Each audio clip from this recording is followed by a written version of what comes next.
intimacy in our life anymore either, which is a problem. Just feeling like I don't belong there because I'm not the thinnest person in the world. Part of it thinks, well, maybe I'm too sober to draw, because all your artists were usually loaded and they were on something. I was forced to get into a car with an alcoholic who would speed and race.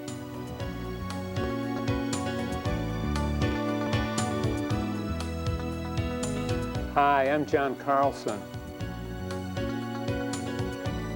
But often what happens, at some point people become self-conscious. They feel challenged, paradoxically, by being loved in a way maybe that they've never experienced before. It's actually scary.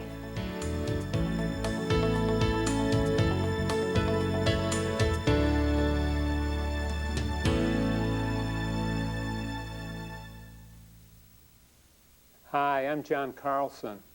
I'd like to welcome you to the APA Psychotherapy video series on behavioral health and health counseling.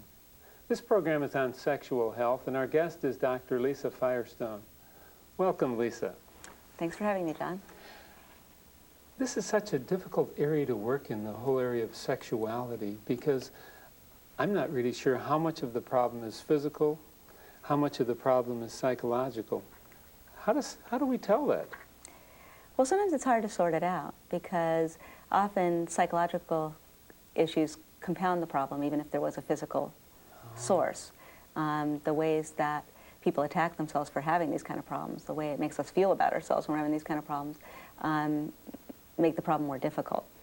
So I think while it's difficult to sort them out, and we should obviously use the resource of medical people for evaluating the physical components and for treating the physical components, there's a lot of room for us to work as well, because first of all, sometimes it's mainly a psychological issue, and that if we get at the psychological issues and deal with those effectively, a lot of times the physical problems disappear. But also the compounded, even the ones that are where there is some physical cause, but where the person is on top of that, attacking themselves and feeling terrible about themselves, there's a lot of room for us to address that and deal with that part as well. So psychologists can do a lot in working in this area, but it sounds like they need to have an alliance with a urologist or a gynecologist or someone else that they would work with? Sure, that's probably a good idea. We don't want to assume it's psychological and not get the physical issues addressed if they're there. So we want to try to evaluate that and then from there really work on the psychological aspects. And so sexual problems would really cause other health problems too? Well, I think they cause a lot of other psychological problems and difficulties because when there is some difficulty in that area, we often really turn on ourselves and feel really badly about ourselves. It's a big part of our identity, of who we are, how we see ourselves. And so if we're having trouble functioning in that area, we often feel pretty badly about ourselves.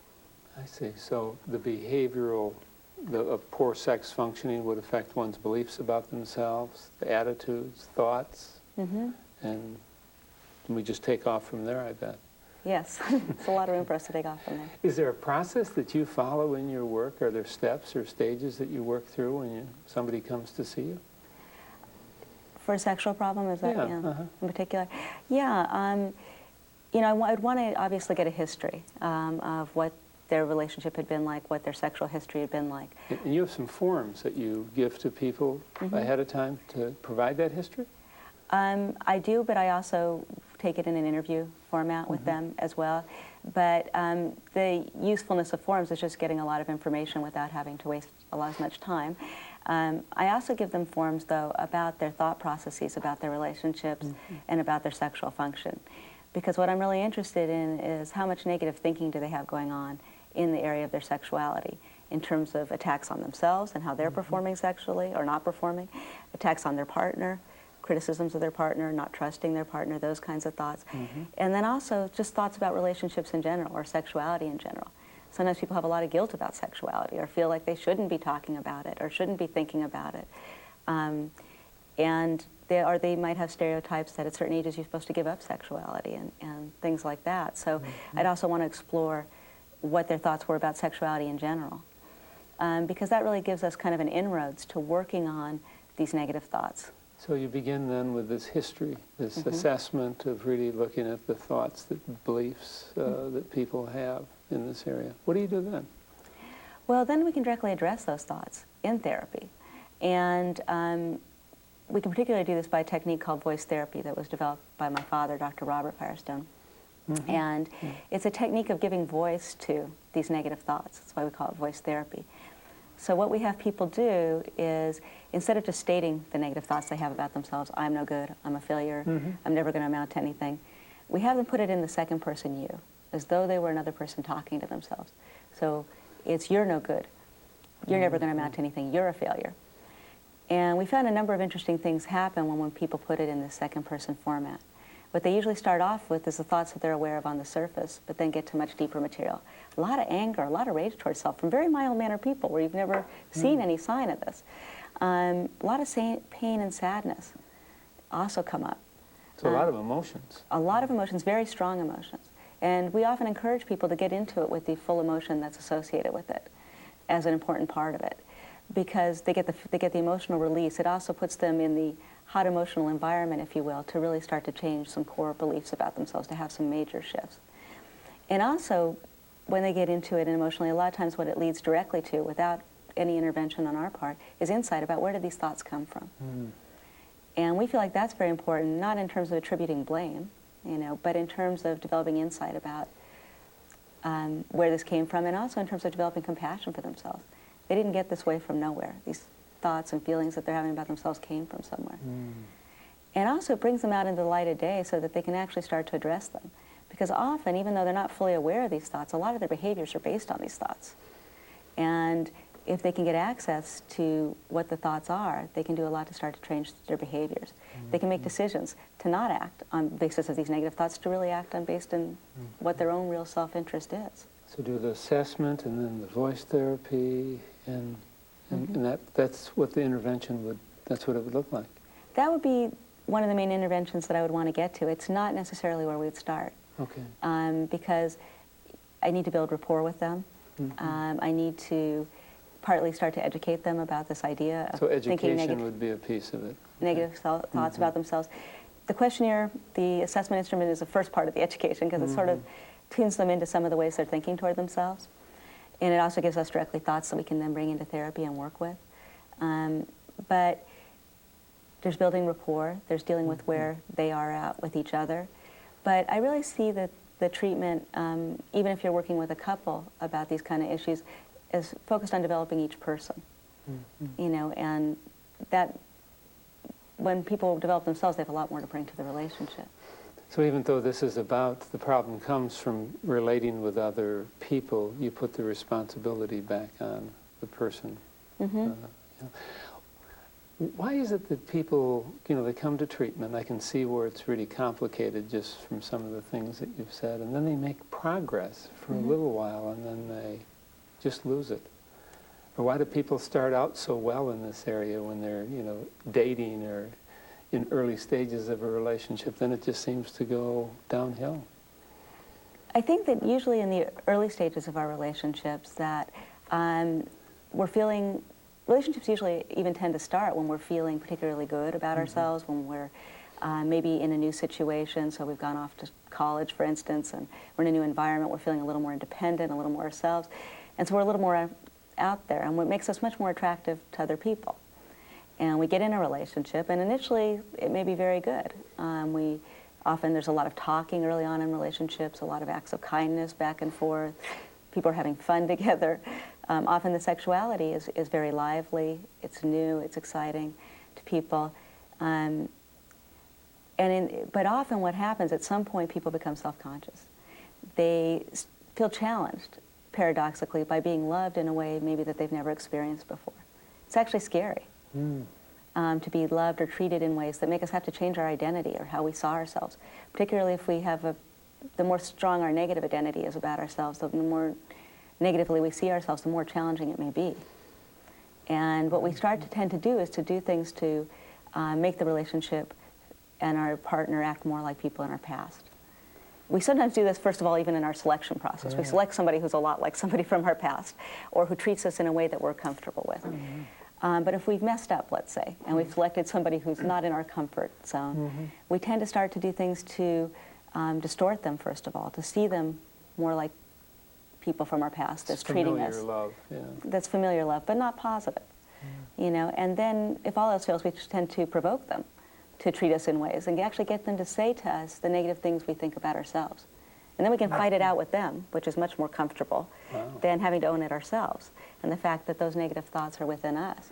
So sometimes when a relationship breaks up, the people feel really badly because they feel it's almost like they have to take all those projections back because those negative thoughts don't go away.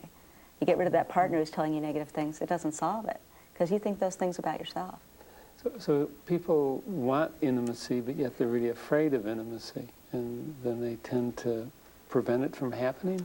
Yeah, and I think they're afraid on a couple levels. I think it challenges their defenses. But I also think real intimacy, real emotional closeness, and particularly when it's combined with sexuality, actually, really brings up issues about our own mortality, and brings up an existential awarenesses that we also tend to keep suppressed, because it makes us start to really value our life. And especially when there's that sexual component and we're feeling physically very close, we start to really value our bodies. So that's something we are sure we're going to lose at some point. And often that brings up a lot of fear. But often people, before they really feel the fear, they start to react. They start to defend themselves. They pull back. So maybe they pull back from fully being invested in the sexual situation. They pull back from really experiencing the feelings, deep feelings that they're having. And they start acting in ways that push the other person away. And what are some of the behavioral health problems that might come from this? Well, certainly sexual problems. Yeah. First of all, often a diminished desire for sex is a result of this. Or perhaps it's that they get to a certain point in the sex, they may want it and they start out having it, but they don't let themselves reach full satisfaction or orgasm because they're holding back from that full release, that full vulnerability that often gets stirred up by that feeling. So it might create problems with having fully satisfying sexuality. It might create problems with desire. And also these negative thoughts can have a lot of impact in terms of physical sexual functioning. Sometimes we don't even let ourselves get into the situation. We have so many negative thoughts about it before we even get into the bedroom, we don't get there. Sure. There's a gentleman who did some research, and he thought that it might even be related to heart problems. Looked at it kind of metaphorically, like when the relationship is distant, you can get a broken heart. And his studies were showing at a pretty high significance level that people who were having heart problems were also having these attachment problems.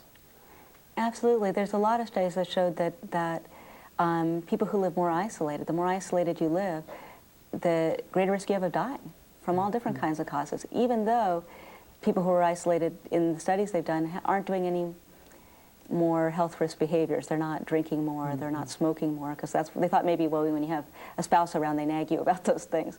But it's not that. They're not doing any more of those things than other people, but yet they die more frequently. And then there's a whole host of psychological problems that come from this, anxiety, depression. Absolutely. A lot of depression is based on our relationships, and it stems out of interpersonal issues, and also stems on this whole way of being turned on ourselves. In a minute, we're going to watch you work with a couple, Sharon and Don. Can you kind of guide our viewers about what we might be looking for? Okay. With Sharon and Don, this is a couple that have been alienated for a long time. They've been married for 23 years, so a long-term marriage, a lot of commitment, if you will, on one level, but they're really living like they're living alone. He's sleeping all of the time, and she's very upset and angry about this, but she's also tolerating it and living in it herself. And what I do with them is, first of all, I try to develop some rapport, make them feel comfortable, so there's some initial talking. I also try to look at when was it good, when did it change? And in doing that, I find out that at one time they had a very close relationship, but that the quality of it started to deteriorate even at the time when they got married, by the time they got married. And that's 23 years ago. Wow. I would guess that would be pretty common too, wouldn't it? That it's often common. Because otherwise they wouldn't be together unless it was an arranged marriage. Yeah. Right, okay, so the good part gets them to the marriage. But what's amazing is that people stay a lot of times in a very long-term marriage, as these two have, even though they're not very satisfied, they're not very happy. there's a lot of frustration, a lot of tension, a lot of hostility between them that becomes evident. As the session goes on, I do try to address some of that hostility, particularly at times when the husband opens up more. His wife tends to shut him down. And I'm aware of this from early on in the session, but it's not till later on that I actually get to addressing it with them. Because she says she wants him close. She says she wants things to be more sexual, but when he makes those overtures, she tends to shut him down. And I think that's an important part of the session too, because I think that makes him feel safer. It also lets her to start to looking at her issues.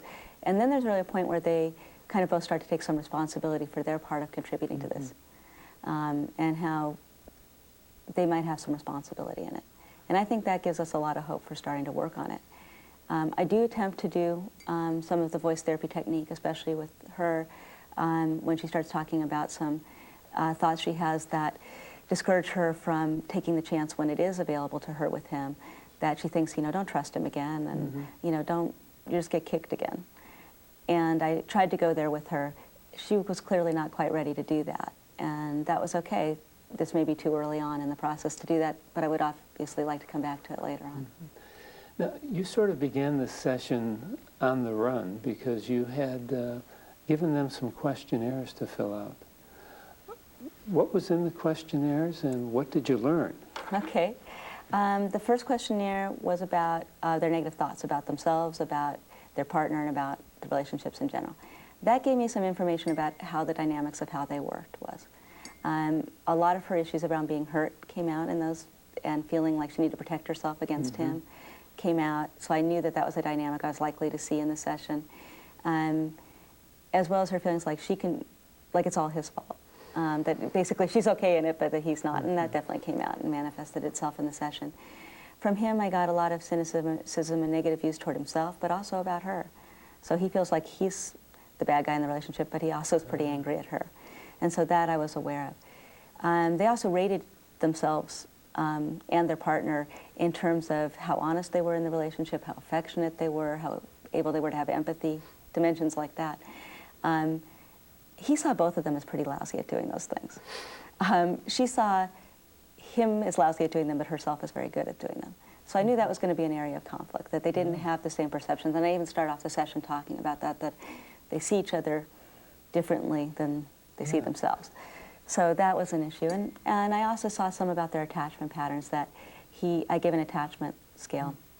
And it was very clear that he's pretty avoidant in his pattern of attachment, and she's pretty anxiously attached, trying to get something from him. It was interesting in the session to note, though, that the minute that he started to reach out more, she withdrew or started to create distance, did things to create distance. So obviously that's a pattern that goes both ways. They both have some stake in the distance, or they wouldn't have had it for 23 years and stayed married. So I learned quite a bit about them from the questionnaires that gave me at least a sense of the people that I'd be working with.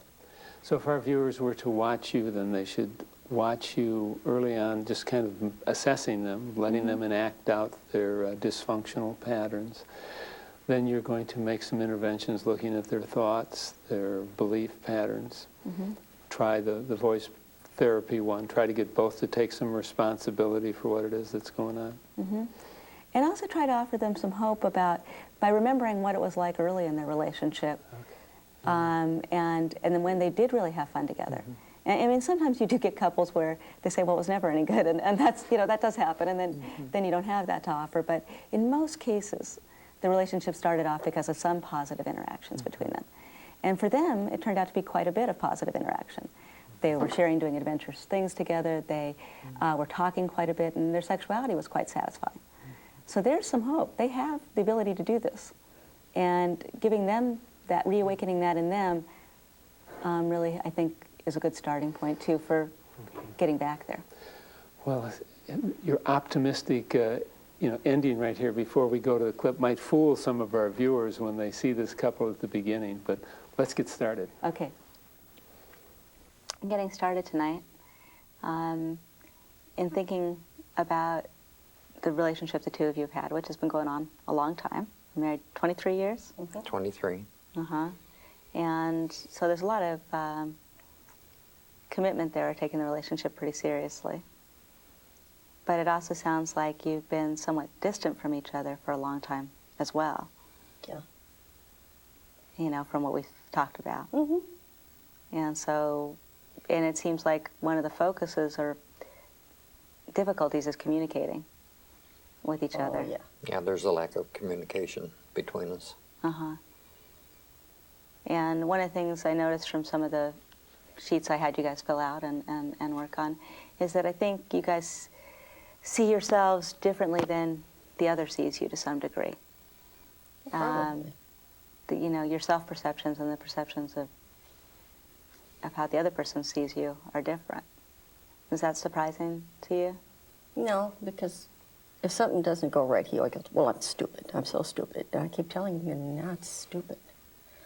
Far from it. So that's one of the misperceptions you see. Like, do you really think you're stupid, or is that just something you think at moments, or how does that go? Well, I've been brought up ever since I was a kid, and to think that I was stupid, you know, and even when I was in school, I had good grades when I went to school, Uh-huh. and my parents didn't make me go to school. I went when I wanted to go. Uh-huh. There was a real lack of structure there with them. No structure. They didn't really care if I went or not went. So they didn't place any importance on it. No, and I quit school when I was in 11th grade, and I had B's and C's when I was in school, and I did go back to school when I was 30 years old and got my GED, Uh-huh. and but I always considered myself not too smart, and a lot of people told me that throughout my life, so I just figured, well, I wasn't too smart of a person. And so you still got that in your head? Yeah. That you're stupid, and so, like, let's say you make a mistake or something happens, you start thinking, you start saying out loud, I say I'm it. so stupid. I say it out loud. Yeah. And then she argues with you. Yeah. Well, I think most of the time it's a cop-out. You know, it's like, if he says, oh, that's because I'm stupid, then he doesn't have to try to do it right. Or he, you know, figures he's going to forestall some kind of argument when I'm not arguing with him. Right, it actually leads to an argument Yes, Yeah. it does. about his intelligence. But it sounds like that's a negative thought that you have about yourself. Mm-hmm. And it sounds like there's a lot of negative perceptions or thoughts you have about yourself. Mm-hmm. And so sometimes those come out, even out loud. Well, I have a good job, and you know, I'm a policeman, Uh-huh. and you know, I'm good at my job, Right. and I'm not stupid in that. Uh-huh. So I don't know what would lead me to believe that I'm stupid in other things. You know. Uh-huh. So you have some real evidence Yeah. that you can function pretty well. Yeah. You have this good job. You've done it for a long time. You've done it well. So that's some pretty strong evidence against the idea Maybe that it you're is a stupid. cop-out. I don't know. My guess about it is that that it's part of a way of parenting yourself. Mm-hmm. That's exactly how you were parented. And so you're still telling yourself those things. Those parents that you had still live in your head. I mean, I understand that your parents are gone now and they're not Right. a part of your life, but they're still right here. They didn't really go away. I didn't have any reinforcement when I was growing up.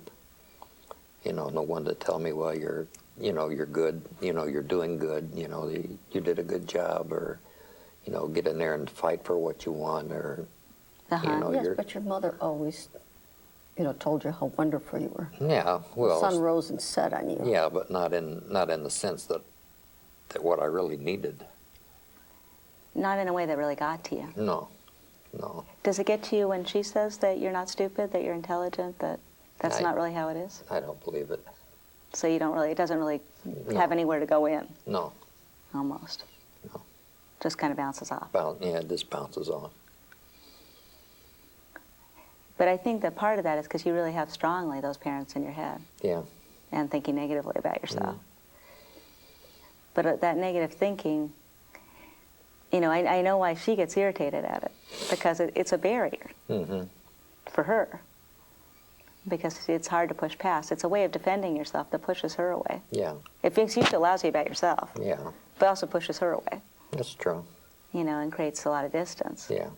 So it's like a defense, and it's probably one that was real effective when you were a kid because it kind of fit in with how you were being treated. It doesn't work so well with her because she doesn't think that about you. Yeah. You know, But it's then not really adaptive to this situation that you're living in now. Or if he's really angry, after that will come, well, I didn't have the, college education like you had.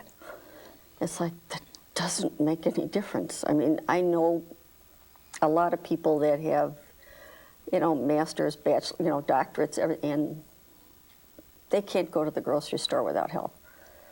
And also, formal education, a lot of times, isn't all it's cracked up to be. Some people are just brilliant without that. Right.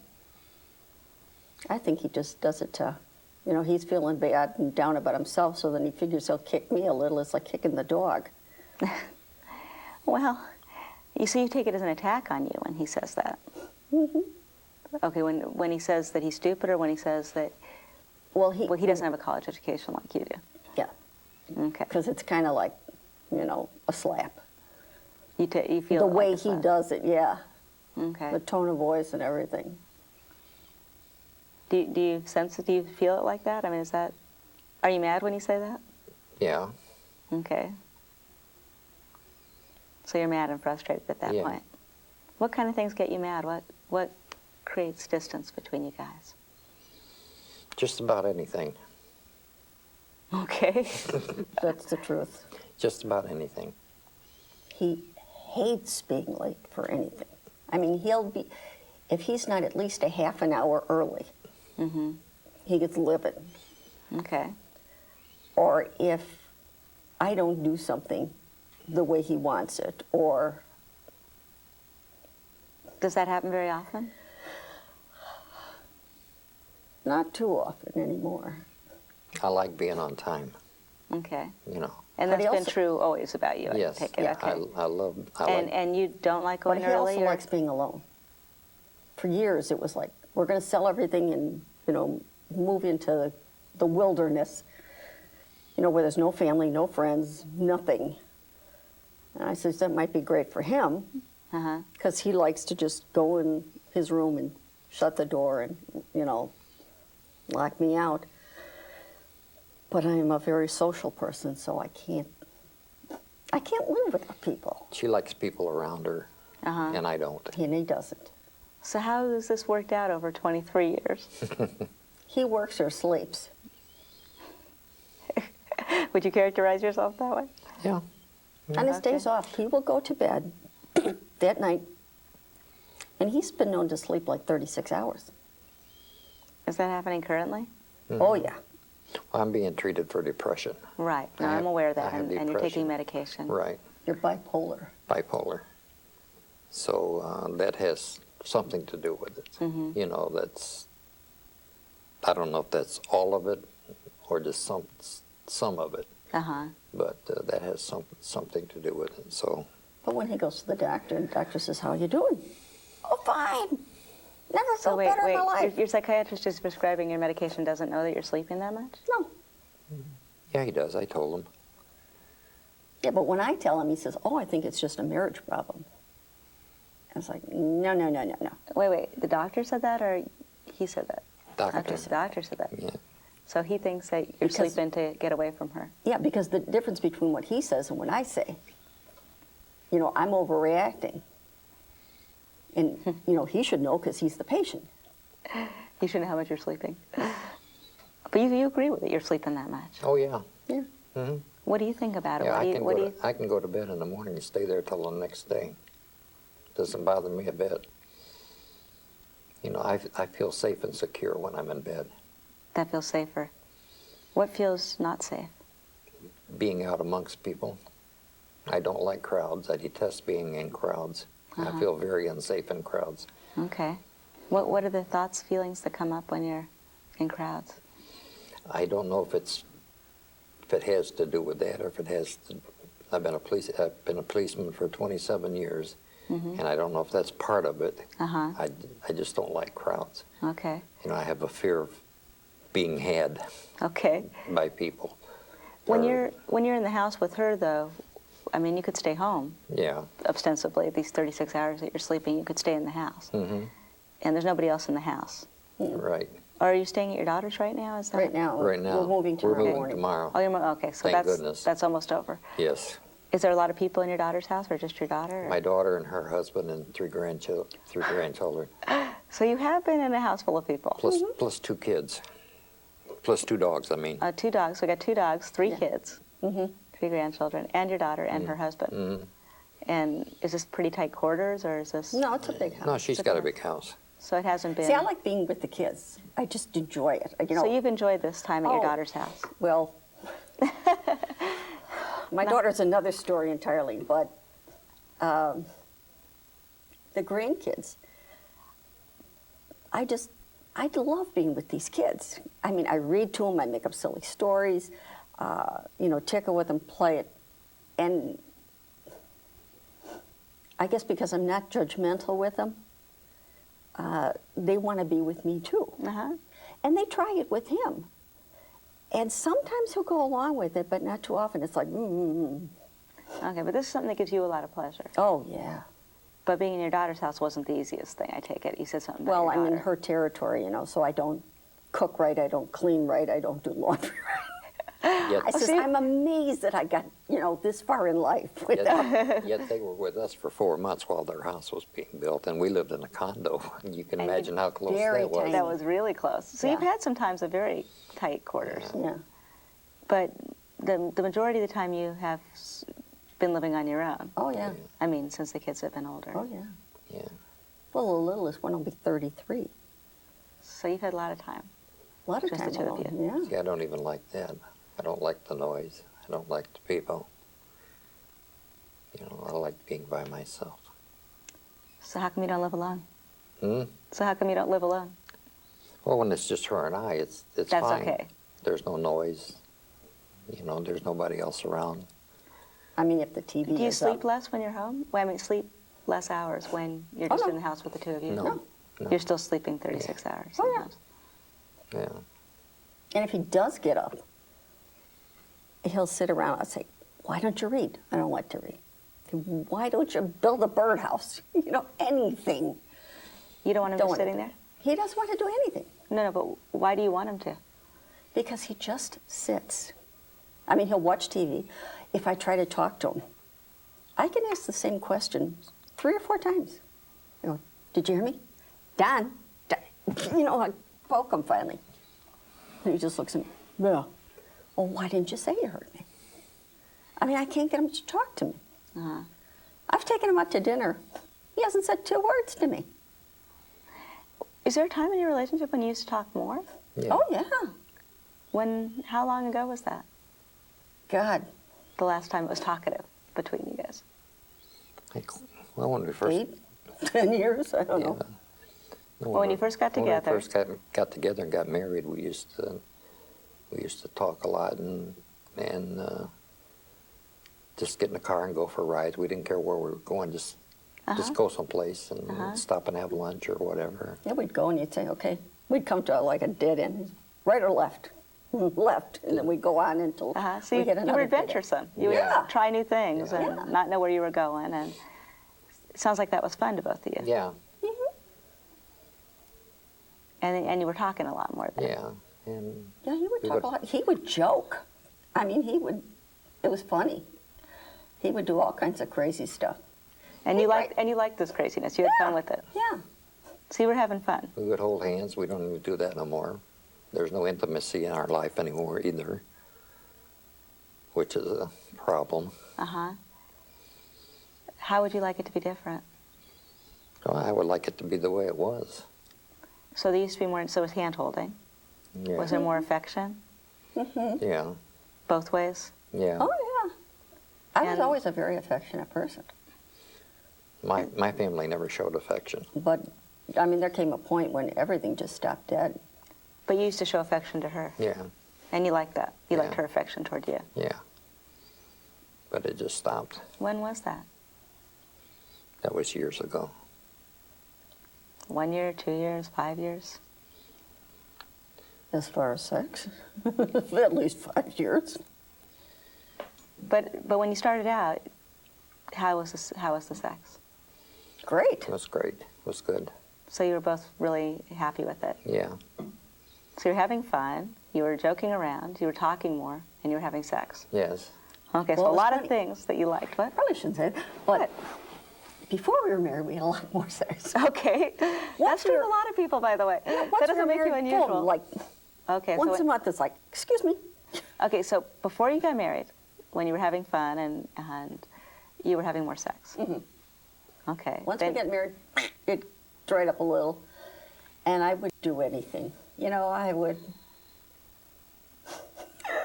crazy outfits. I just grab him by the hand, say, "Come on, with me, Bucko," and he just was not interested. You know, and then we'd fight about that because I wanted More sex. You know, fun and games, and he didn't want any. But this was a long time ago you're talking now. Well, That yeah, it started to diminish. it's as time went on, it got less and less. Okay, so maybe slow down to once a month and then longer than that. And Once then, every 6 months, Then it went once a to monthly. year. okay. What do you think happened? I don't know. I blamed it on the medicine, which You weren't even taking medicine then. I know I wasn't taking medicine then. You it just just- said you had just no went away. desire. The desire just went away. just went for whatever reason. I don't know. And I keep saying, well, yours went. You know, mine didn't. What am I supposed to do? So it's been a frustrating problem, a lot of fighting Yes. about this over Oh, the yeah. years. And you don't know where yours went. Do you have a Sure. desire to have it back? Yeah, I'd like to. Okay. I'd like to. You'd like to feel that way again? Yes, I would. Do you have any idea? I miss it. You miss it? Yeah. Okay. That's surprising. No, I do. Yeah, but you can't rely on a pill. You can't rely on magic, you know, like zap. It's Well, back. wait, You've okay. got to do something. Well, he misses it. That's a good first thing to admit. Yeah. That's a good first thing, because that means he wants it. Yeah. You'd like to have that back. Hmm. Did it go completely, or it just doesn't come up in your mind at all? Oh, it comes up in the mind every now and then, but it seems like the desire's not there. Okay. So you have a thought about it, but Yeah. the strong desire that gets you from point A to point B doesn't Right. happen. Right. Yeah. And at this point, it might feel kind of hard to Yeah. get there. Yeah. I don't know what it is. It's frustrating for me. Uh-huh. That's surprising. Because you just usually tell me, shut up and leave me alone. No. But that's what you tell me. Well, maybe you should try some more. What do you think she could do that would make you feel more interested? Try them little outfits some more. Oh, you want the outfits back, huh? Did the outfits work? No. But you think they might Well, now? you ought to try them. You never know. So you think, are you feeling more interested than you have been? Yeah. Yes. Maybe since things, even just the last couple of weeks, have gotten a little bit. Hopefully when we get out of this situation we're in, get back to normal. You know, this has been not a hurt, but a bother on everybody living with her daughter. Uh-huh. And she's been running around doing all the work on this new house. You know, so she hadn't had time to think of anything else. And I've been working, Uh-huh. you know, and it seems like work is the only thing I think of. I can't even go on a vacation, and I think about nothing but work. When was the last time you guys went on a vacation? We went In with, January. Yeah, in January, we went with our our daughter and son-in-law and the 3 kids. Went We to- drove to Florida. Sounds very relaxing. Oh, yeah. In a car full of people. yeah. Well, You must have loved that. I borrowed a friend's great big van. Oh, so at least you had So a it big- was, you know, nice, and there was a TV in there, so the kids could do that. And we had a whole bag full of toys and Mm-hmm. coloring books and stuff like that. And we would stop periodically. On the way home, my son-in-law just decided to drive straight through, which I don't want to ever do again.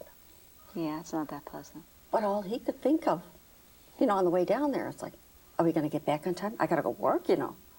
That's all he talks I about. think at work, it seems like work takes the place of everything. Uh-huh.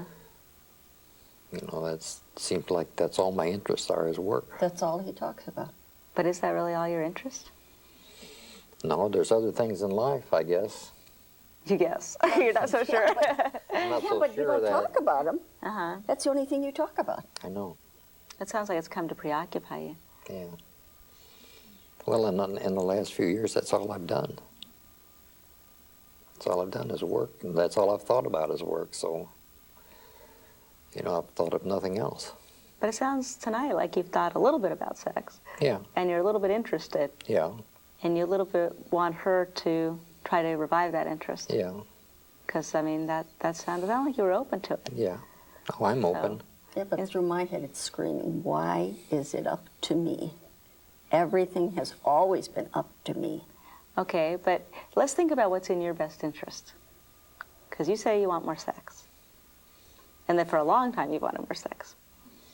So you got to think about how could you, if that's your goal. But then once again, everything is, I have to do it. He doesn't do. Wait. Let me point out one thing. You don't have to do anything. You could not respond to that. He's sort of given you a little bit of a opening. You could decide not to take it, or you could decide to take it. You don't have to do anything. There's not a right or wrong answer I would like here. him to, you know, Oh, you try want him to put on the initiating outfit? something. You know, I still owe you a body massage. Okay. Is that an offer, or is that a... no, that was for Valentine's Day. I was supposed to get a massage. I owe her a body massage. Uh-huh. That's what we were talking about with one of the people here. So I owe her a body massage. Okay. That was one of the things you guys were going to do. Yes. Because I took him out for lunch. I got him a teddy bear, and I had there's a recorder in the teddy bear, and I had the kids record a message on there for him. Uh-huh. And I got a card for him, and I did something else too for him. And I got her a card and got her some flowers, which normally I wouldn't do. Uh-huh. No, it had to be brought up to him. Well, but that was all But right. he did it.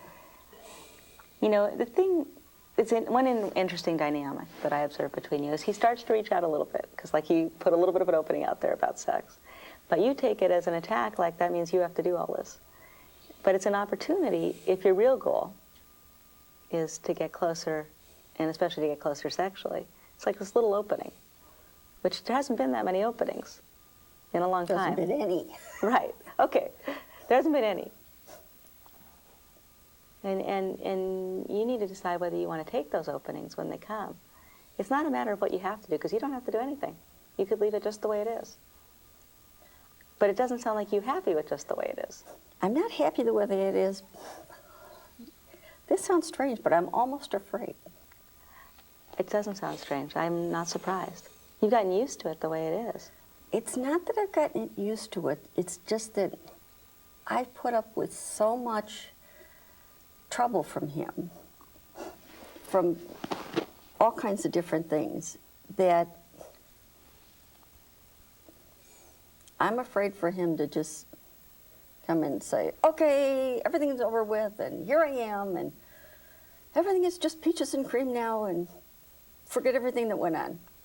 It's like, do I believe him? Don't I believe him? Do I trust him again? I don't know. So when he makes one of these openings, like even the one about This is the sex. first one he's made. Okay, so he's made one. So what goes on in your mind? What are your thoughts when you hear that? All the thoughts, fears, whatever. What's going on in your mind? I'm afraid to trust him, for fear he's just going to kick me again. Okay. Now I'm going to ask you to do something that feels a little awkward, a little strange. But take those thoughts, those exact ones you just said, Okay.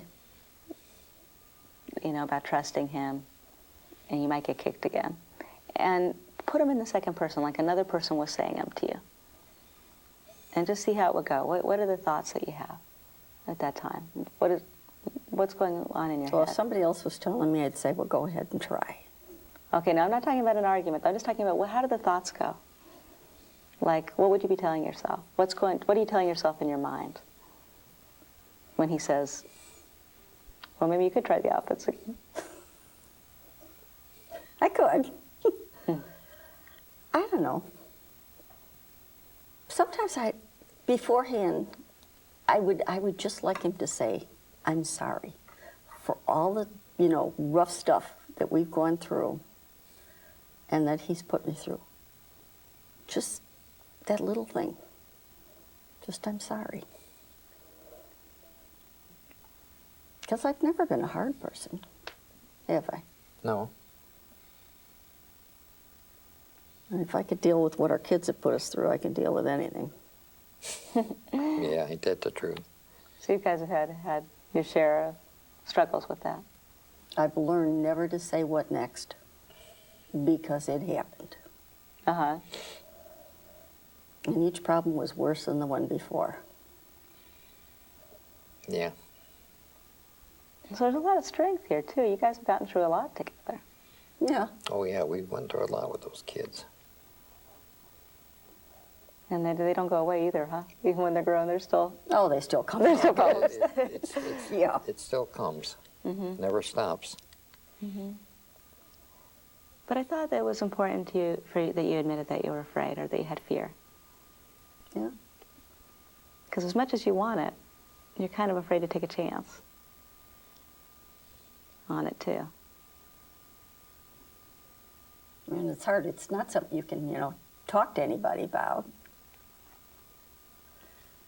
You certainly can't talk to your kids. I mean, parents having sex is the grossest thing on this earth.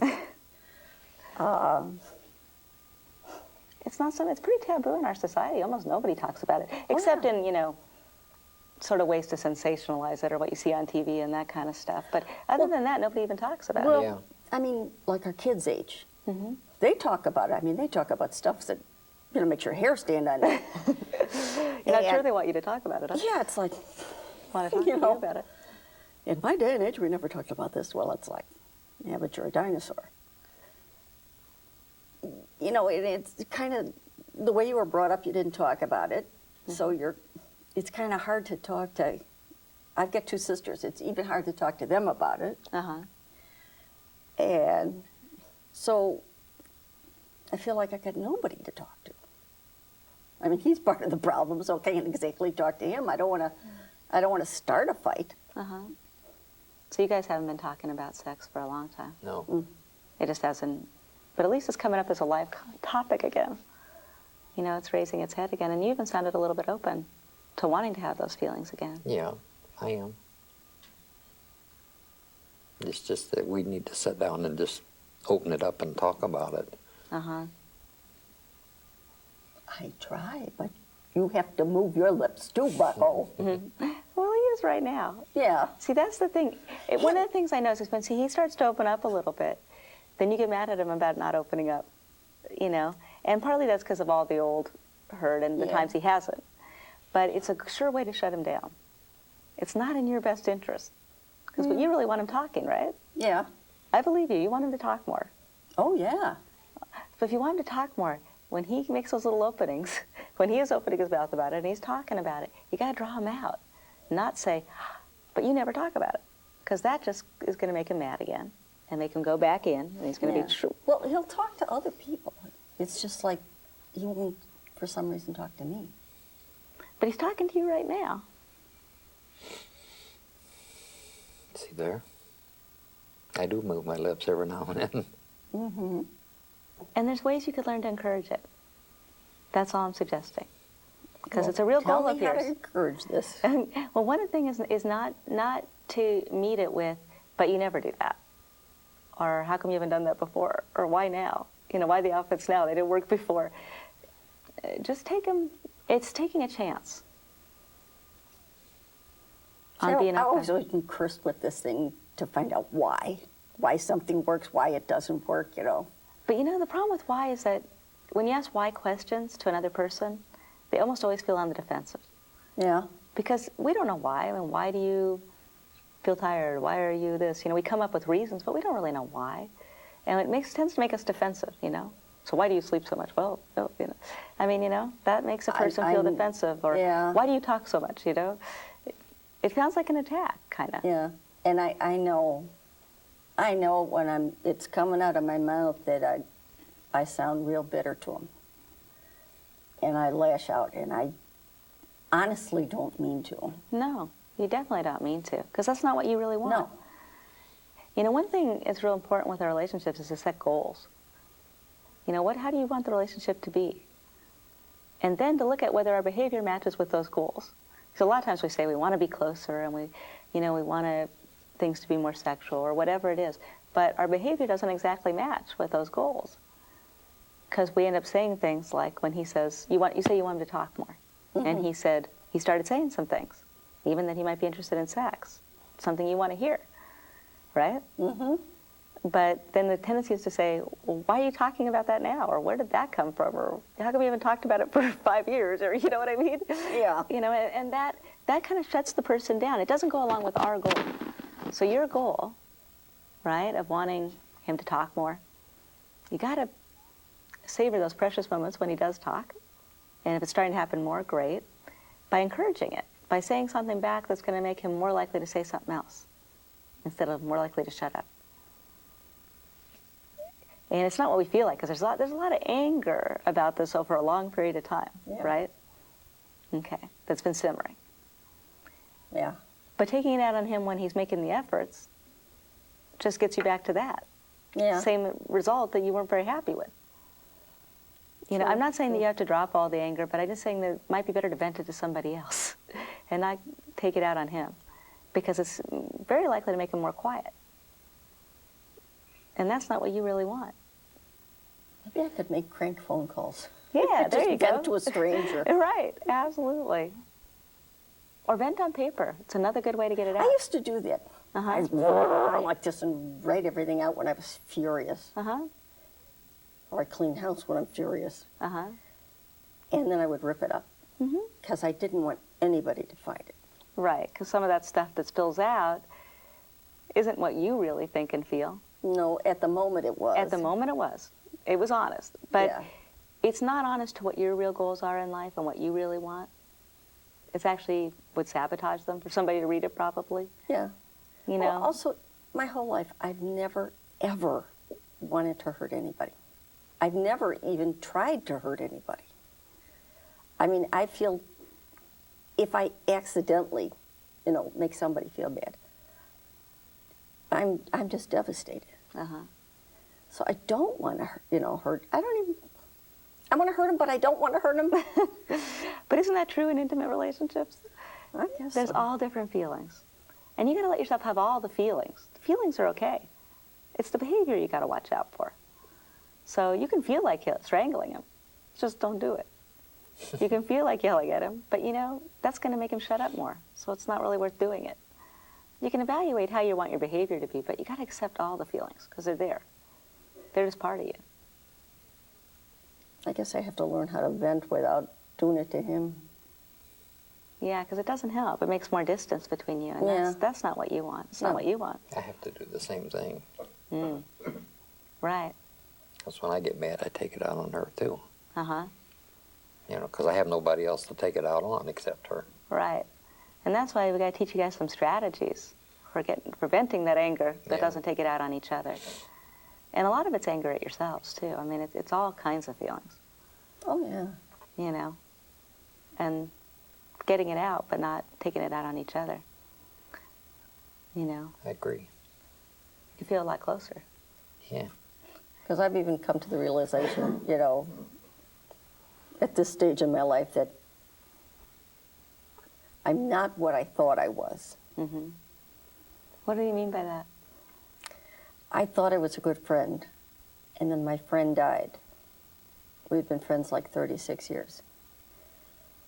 And I realized suddenly all the things she did for me that I didn't reciprocate. I would do other things for her, but I don't think I paid back as much.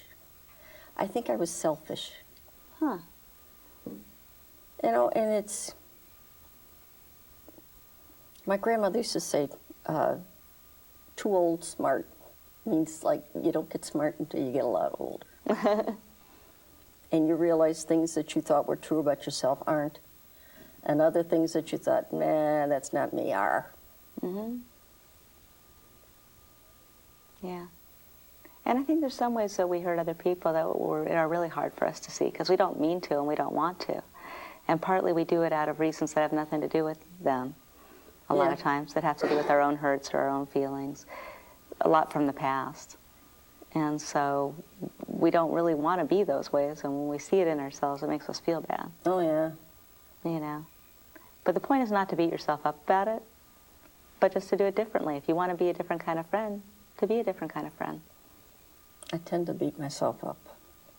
We all do, and it's really counterproductive, because it doesn't lead to behavioral change. It doesn't make you a better friend next time, with the next person, with him, with other people. To beat yourself up about it just makes you feel lousy. But there's never a how-to book, you know? How to live your life, how to, you know, make a successful marriage, how to raise your kids, you know? There's never a how-to where you know what to do. No. And I always said if I could start my life over again, I would probably make the same mistakes. Sure, we all would, because what we did, just even in growing up, we made the best adaptation we could to the situation, whatever it was. It wasn't too good. The parents weren't supportive. You know, whatever it was. You know, that we made an adaptation to that, and we tend to carry that same adaptation with us out into our lives, where it isn't really very adaptive. Yeah, I guess so. And that's the part that but we can get smart about it at any age. It's not an age thing. It's, you know, at any age we can get smart about it. The first goal is to stop beating ourselves up and to feel more compassion for ourselves. Because when we do that, we also extend that compassion to other people. It's hard to extend compassion to others when we're being hard on ourselves. Because we feel lousy, we draw inward, we don't give as much when we're beating ourselves up. We kind of don't want to be around anybody. We go to bed. Yeah. You know? And that beating ourselves up a lot takes the form of a lot of negative thoughts that we have toward ourselves, about our partners, about our life in general, about our kids sometimes, about all kinds of things that are going on. But a lot about ourselves, the bottom line. And that's why I had you even fill out those questionnaires about your negative thoughts, about yourself and your partner, and about relationships in general. Because we also hold a lot of stereotypes about those, partly from our past and partly from what we get from society about relationships and how they're supposed to be, and whether we're living up to that and all that. But beating ourselves up about it doesn't help. And part of stopping the process is getting it out on paper, getting it out of your system. Because when we keep it to ourselves, the negative thoughts take on a lot of reality. And we really believe them and feel bad. And partly we have to get them out. And that's partly why I had you fill out those scales, and why I would suggest to even keeping weekly, sort of writing down some of the negative thoughts you've had, even at the end of the day. Anything that's come up that day. Somebody had said write a journal, but my mother had beat into us kids. It's like, don't write anything down unless you want it read in Times Square at high noon. That was quite a philosophy, yeah. Yeah. So it's like, well, even taking 10 minutes a day and saying it out loud to him or to another person, to a friend. All you need is somebody who feels more congenial towards you than you feel toward yourself at those moments when you're down on yourself. So he could say his thoughts about being stupid to a person who doesn't think he's stupid, you, and get some feedback about that. I said that once to my boss, and he chewed me out one side and out the other. Oh, really, huh? Yeah. So that wasn't a lot of help, though. That ruined my day. Yeah, that makes it way worse. You don't want to pick somebody who's going to be hostile. Yeah. That's not what we're looking for here. So it might not be on paper for you. It might be talking to another person, because that's also something you like to do. The dog. Well, the she dog's goes along friendly. with me. She likes me. That's unconditional acceptance right there. Yeah, it is. And pretty nice sometimes. But anyhow, getting it out there, because that part of us is really like an enemy. We got to get it out, and we got to see it for what it is, and then we can start to do something to change it. But one thing is, we tend in our couple relationships to fight it out with each other. Like, she thinks I'm stupid, so you fight it out with her, but it's not really with her. Or he thinks, you know, I talk too much, or whatever it is you think. You know, I'm not a good friend. Instead of the fact that's in us. And so, you know, we need to deal with it in ourselves. So I'm gonna actually give you some pages today. You can fill them out or not. You don't have to. Well, And you so don't is have. it homework? And I promise I'm not going to post it at Times Square. Okay. But it is homework. And just starting to get some of these negative thoughts out into the open. And then on the other side of the page, the pages are divided. So one side, you just write down negative thoughts, and they don't have to be logical, because they're not, right? They just kind of take, go away. And maybe you're hammering on yourself, whatever it is. And then on the other side, try to write a more realistic evaluation. How do you really see yourself? What's realistic? So it's, I'm stupid. Well, maybe there's some things I'm not that great at, but there's some things I'm pretty good at. I do my job really well. I've had the job for a long time. I've done it really well. Whatever it is, that's more realistic. It doesn't mean I'm perfect at everything, because that's probably not true either, right? Yeah. But, it's seeing your strengths and weaknesses more in perspective, but with a kindly feeling toward yourself instead of a harsh attitude. Well, I told him one time, and he says, "Oh, I can't do anything right." I says, "Well, God put the flamingo's knees on backwards." I says, "So there's nobody perfect." There's no perfect people out there. No. And beating ourselves up doesn't make it better anyways. Has all of your telling yourself how stupid you were made you a better person in some way? No. It's made you feel lousy. Mm-hmm. So that's why it's worth looking into. And the same with your self-criticisms. I mean, it's okay to reevaluate, am I as good a friend as I want to be? And think, okay, what might I do differently in my next friendship or in my other relationships that I still have? But that's different than, I'm such a lousy friend. I didn't do anything right. I didn't, because that's not helpful. You just feel lousy. Yeah. And then you feel like, and it seems like you have some negative thoughts about being able to change. You mentioned a couple times about being old and about thinking, if you had to do over and all this sort of thing. You have a lot of life right now. It's just I seem to make one mistake after the other. See, this seems like one of those piling them up. self-attacks, though. Yeah. See, to me, because I find it hard to believe that you've gone through your life making just one mistake after the other. I bet you've also made good choices. I bet you've also done things that you could be proud of. I have done some things I know that are. See, that's the more realistic evaluation. Halfway Sure, decent. you've done some things that were mistakes. I'm sure you have, because we all have. But not everything. Just one after the other. Mistakes. You know what I mean? And certainly not devastating mistakes, you know what I mean? Of life-threatening nature, you haven't killed anybody, you haven't No, robbed any no, banks, you no. haven't, mistreated any dogs. No. See? But you know what I mean? You're only seeing one side of the picture. Well, when you said, some good things, I have taken in, what, 3? 3 kids. 3 or 4? 3. 4 Wow. kids that were in trouble. The two of you together? Yeah. Wow. And took care of them for anywhere from a month to a couple years till they got straightened out and let them go. Yeah, one came and 2 years later she was still there. So you guys have done some pretty amazing things, and that's pretty unusual. Well, you can't say no. I mean, when a kid comes to you in trouble, you can't say no. A lot of people say no. You can't say no, I maybe. can't say no. But that's a good thing about you. That goes on the good side, right? Yeah, but that. I mean, it's not that you should always say yes to every single thing anybody ever No. asks you. You should be able to say no. But the fact that you can't turn away a young person whose life you might be able to really make a difference in, that's a good thing. Yeah, she turned out good too, boy. Turned out all right. So it made a big difference in her life. That's one caring adult makes a huge amount of difference to a kid. There's a lot of studies to show that. Kids who survive bad situations, at least one person cared about them. It sounds like you gave this girl that message. Yeah. Well, all 4 of them Right. eventually turned out okay. Yes, they did. See, that's a lot of good you did. That's a lot. That makes up for a whole lot of mistakes. Well, I guess so. At the time, you're not too sure. Sure, and it's not easy all the time. I bet every minute that they were there or she was there wasn't easy. I mean, No. there were some easy ones and there were some really hard ones, and sometimes when you thought, why did I ever get into this? Mm-hmm. But that's part of life. So what I'm going to ask you to do for next week is to take these sheets home and try to start writing down some of this self-critical thinking. Just take a minute at the end of the day.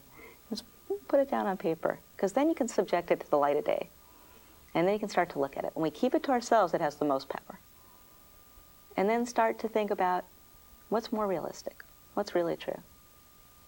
And you could do it in relation to your relationship too. I mean, you know, I know that you came in because you wanted to get somewhere with it. That shows a lot of courage. That shows a lot of desire. You know, you want to do something. It's never too late to make a change. Well, like I've said to my kids when they were arguing, it's like you better try everything possible to fix it before you just walk away. Right. Because years later, you don't want to say, gee, I should have. Right. And that's what you guys are doing. You're doing something that's good for both of you. Give it a shot. Yeah. Well, thanks for coming in. I really appreciate it. Well, thanks for having us. Thank you. Lisa, is this a good example of your work with couples who have intimacy problems? I think it's a good example of a beginning, trying to build some rapport with them. I think that we actually did make some progress in the session, too. I felt like I was able to be effective in that. But also partly, and at the end of the session, educating them about some of what we might be doing in the future. And so I thought it was a good beginning. I think it was a really interesting example, too, in the whole behavioral health area about how an intimacy or a relationship problem can actually cause, like, depression and can cause other physical problems. Yes, and I think actually relationship issues often have result in physical problems, and that a lot of physical problems, if you look at what's going on in the person's life, there are relationship issues. Yeah. If this couple was to continue to work with you over time, where would your treatment go? Well, I'd want to work on the hostility they have toward each other, which came out toward the end, came out more directly toward the end, and they owned it some, which was a good beginning, I think. But there was definitely a lot of hostility, particularly on the wife's part toward her husband. I think there's a lot of hostility in him, but he keeps it all in anger and depression. I mean, it's turned against himself. And that's a good candidate for maybe a stroke or a heart attack or some other absolutely. medical problem. I really think that he's definitely a candidate for that. And also, just the fact that he's living so isolated within himself. I mean, he's living in a relationship, but he's living by himself, the way that he has it worked out, and that's a recipe for disaster for his health as well. Okay, so you'd move with the hostility. And how would you treat that? I mean, what would that look like? Well, part of what I'd want to do is to identify the negative thoughts that are behind it, to draw those out and bring them to the surface. And the negative thoughts about their partner, which is the hostility towards each other, but also the negative thoughts about themselves, which they both have quite a bit of too. He talked right from the beginning about his thoughts about being stupid.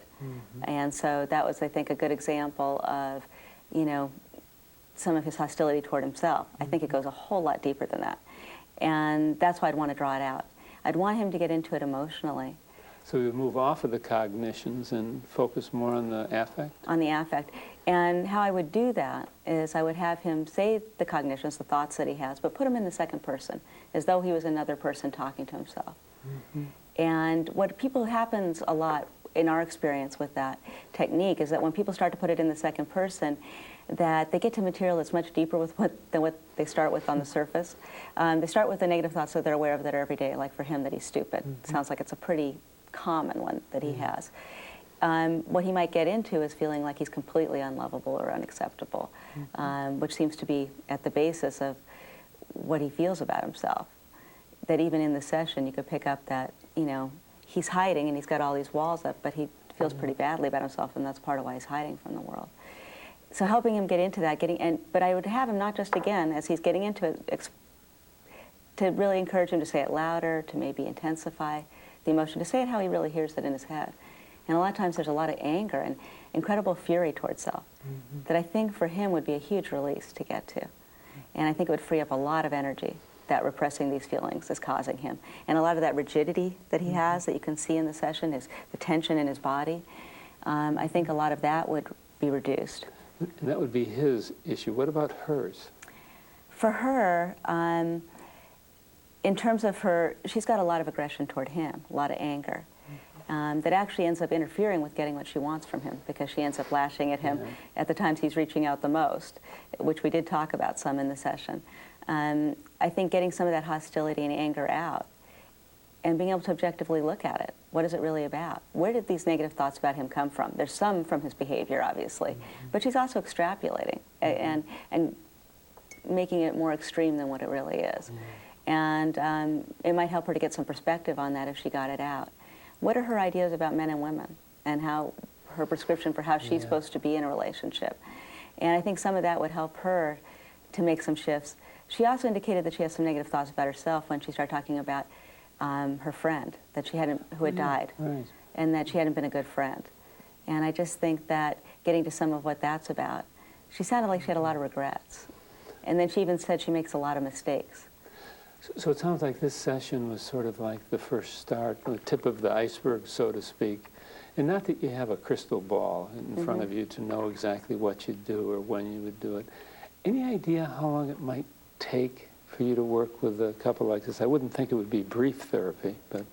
No, I doubt it would be brief since their problems have been going on for a very long time. But I do think that you might see some major shifts pretty quickly, because even in this session we saw them start to be more friendly and to reach out and to think about having sex again in their lives, which has been even not an issue for 5 years or longer, and it has been petering out for 23 years. So I think that you might see some major shifts. I think one of the first things that I'd really want to focus with them on, as well as the cognitions and the feelings behind it, is also the fantasy bond that they seem to have constructed. And what I mean by a fantasy bond is an illusion of connection that, when it really gets going between a couple, really replaces the quality of relating. And I think that they have a fantasy like of being in love, or a fantasy of being a couple. But there's not much that they're doing that looks like love in how they're treating each other. It's not a lot of behaviors you could, as an outside observer, say are loving. And if anything, there's a lot of hostility is what you see. And there's not a lot of real things that they share anymore. They've given up all the activities. When they talk about their relationship early on, it seems like they were really relating. They were two individuals. They talked for long hours. They drove, they took these rides, they did these adventuresome things. Yet now they don't do any of those things. They live in the same house, but they hardly relate. He doesn't even speak to her, according to her. You know, so I really want to break into that fantasy. Even when he is awake. Even when he is awake. The few times he's awake. Let's look at your work. Let's go through and pick out a few segments and see just what you do and get your inside view.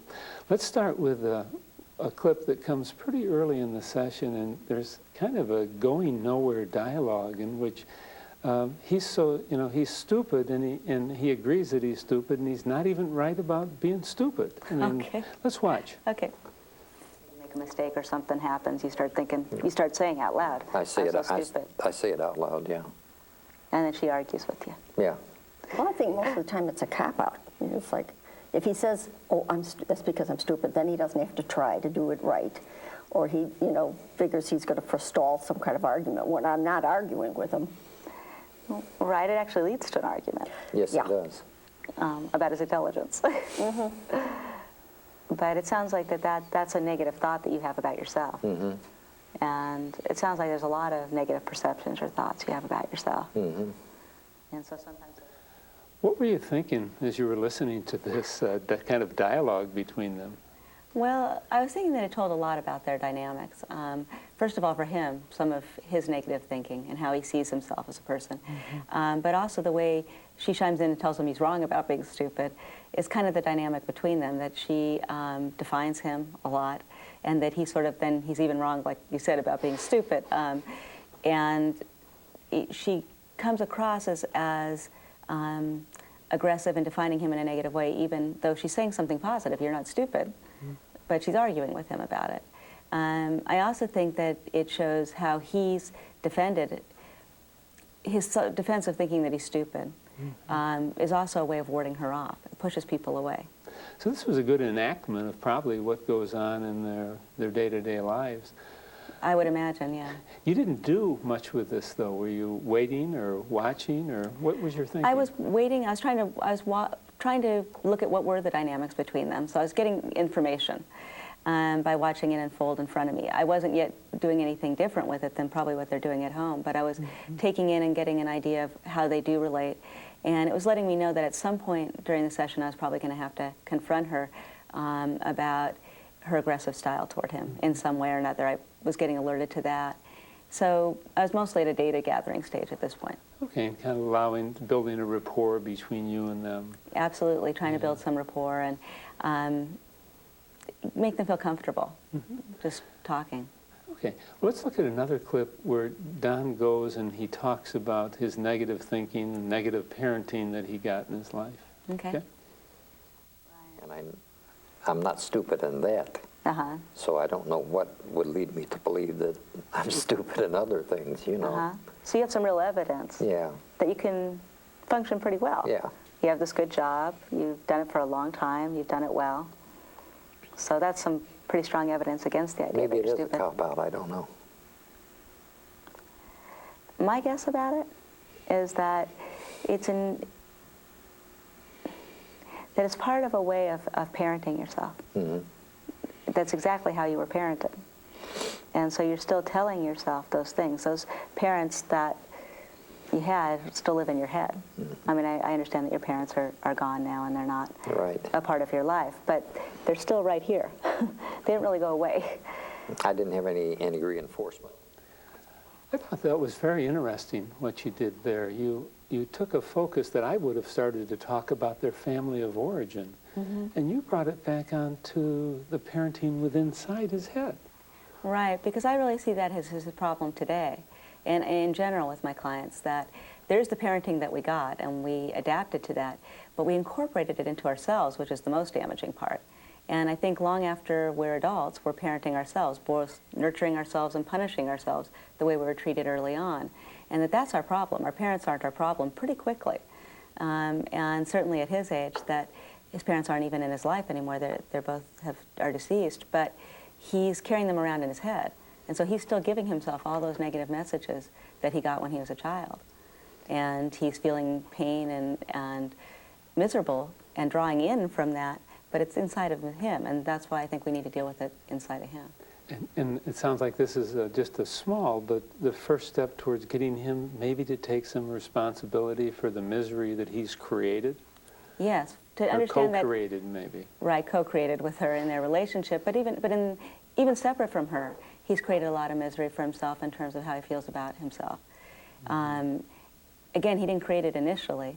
He incorporated it from somewhere, and he even says that his parents told him that a lot. But it's now inside of his head. And so I think people a lot create the reality that they had in their early life, or recreate the reality that they had in their early life, and that's what I'm dealing with, that he's doing that through these negative thoughts, not by his relationship with her, per se, but that it's within him. So these sexual and intimacy issues are in our heads. I think the fact that we're in our heads are part of what interferes with intimacy and with our bodies even functioning, because we're distracted by negative thinking about ourselves, about our partner, about the experience itself, that take us far away from the situation. So I do think that these ways that we parent ourselves very much defend us against having real intimacy. We're not really available for it a lot of the time. This next clip is one I found pretty remarkable. This is when they talk about some of the distancing, and then this notion that he sleeps for, a day and a half. Let's watch this. Okay. I can't live without people. She likes people around her, and I don't. And he doesn't. So how has this worked out over 23 years? He works or sleeps. Would you characterize yourself that way? Yeah. On his days off, he will go to bed that night, and he's been known to sleep like 36 hours. Is that happening currently? Oh, yeah. I'm being treated for depression. Right. No, I'm aware of that, I have and you're depression. taking medication. Right. You're bipolar. Bipolar. So that has something to do with it. That's, I don't know if that's all of it or just some of it, but that has something to do with it. So. But when he goes to the doctor says, "How are you doing?" "Oh, fine. Never felt better in my life." Your psychiatrist who's prescribing your medication doesn't know that you're sleeping that much? No. Yeah, he does. I told him. Yeah, but when I tell him, he says, oh, I think it's just a marriage problem. I was like, no, no, no, no, no. Wait, the doctor said that, or he said that? Doctor. Okay, the doctor said that. Yeah.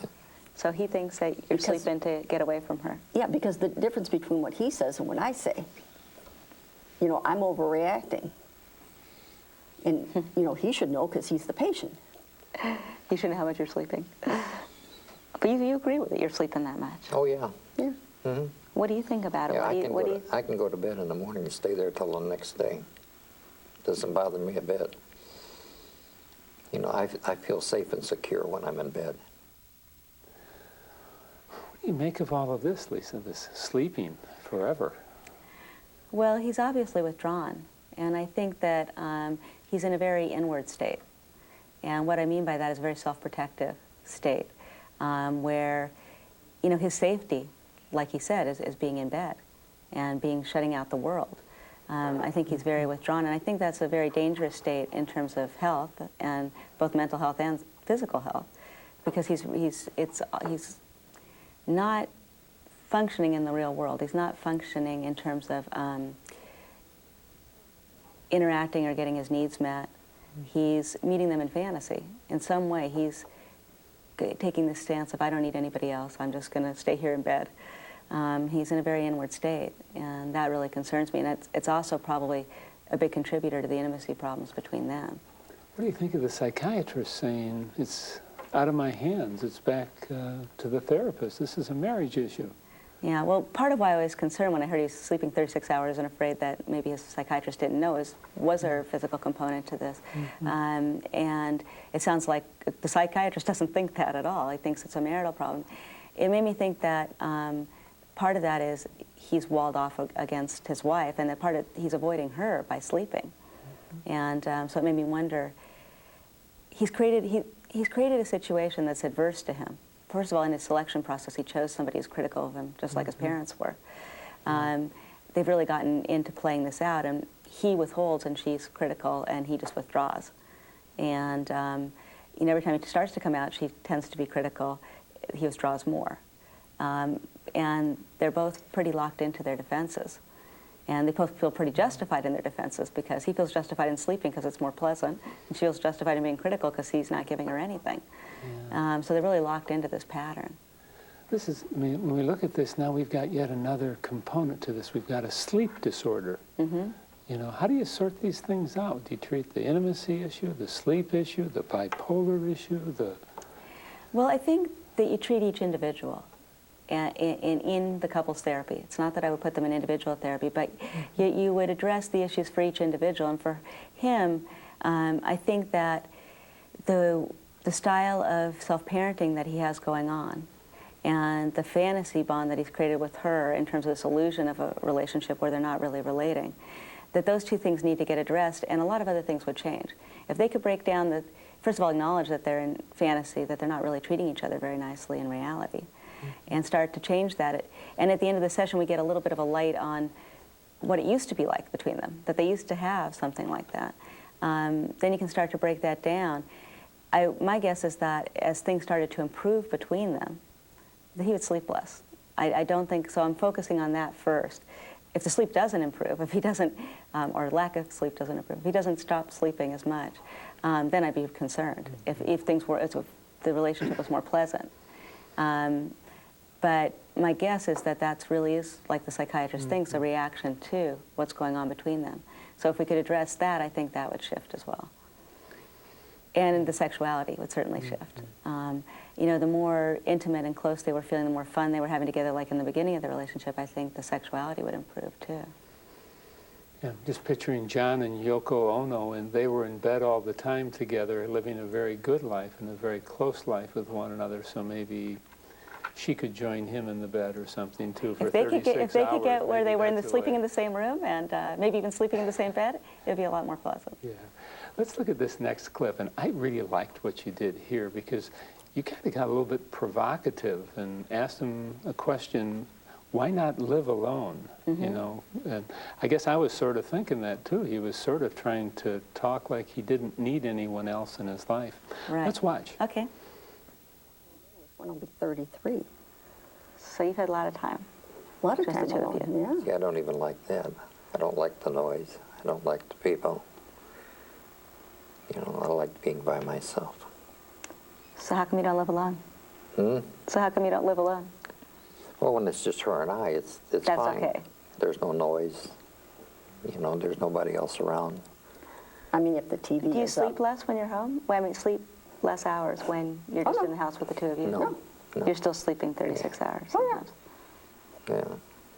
Yeah. And if he does get up, he'll sit around and say, why don't you read? I don't like to read. Why don't you build a birdhouse? You know, anything. You don't want him Don't to want- sitting there? He doesn't want to do anything No, but why do you want him to? because he just sits. I mean, he'll watch TV. If I try to talk to him, I can ask the same question 3 or 4 times. You know, did you hear me? Don? You know, I poke him finally. And he just looks at me, yeah. Well, why didn't you say you heard me? I mean, I can't get him to talk to me. I've taken him out to dinner. He hasn't said 2 words to me. Is there a time in your relationship when you used to talk more? Yeah. Oh, yeah. How long ago was that? God, The last time it was talkative between you guys? Well, when we first... 8, 10 years? I don't know. Well, when you first got together. When we first got together and got married, we used to talk a lot and just get in the car and go for rides. We didn't care where we were going, just go someplace and stop and have lunch or whatever. Yeah, we'd go and you'd say, okay. We'd come to like a dead end, right or left?